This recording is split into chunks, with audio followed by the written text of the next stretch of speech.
बांग्लादेश में शेख हसीना की सरकार गिरने के बाद से ही ये सवाल खड़ा हो गया है कि अब भारत के साथ बांग्लादेश के संबंध कैसे होंगे। इस बीच बांग्लादेश की अंतरिम सरकार का इस मामले पर एक बयान सामने आया है। उसने कहा है कि वो एक संतुलित विदेश नीति बनाए रखेगी। इसके साथ ही उसने ये भी कहा है कि बांग्लादेश भारत और चीन सहित सभी के साथ सुचारू और सकारात्मक संबंध बनाए रखना चाहता है। अब ये महज कोरी बयानबाजी है या फिर असल में ऐसी कोशिशें होंगी, ये तो वक्त ही बताएगा।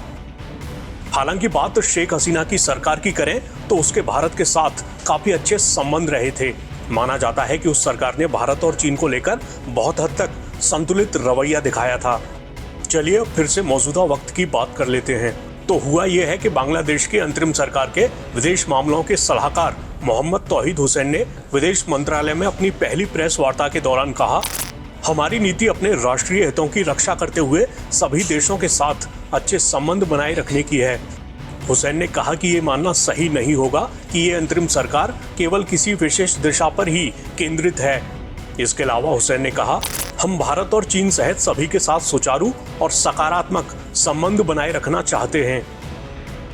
जब अंतरिम सरकार के भारत के प्रति दृष्टिकोण के बारे में पूछा गया तो हुसैन ने कहा कि दोनों देशों के बीच मजबूत और गहरे संबंध हैं। हुसैन ने कहा, ये महत्वपूर्ण है कि लोग समझें कि भारत बांग्लादेश का अच्छा दोस्त है।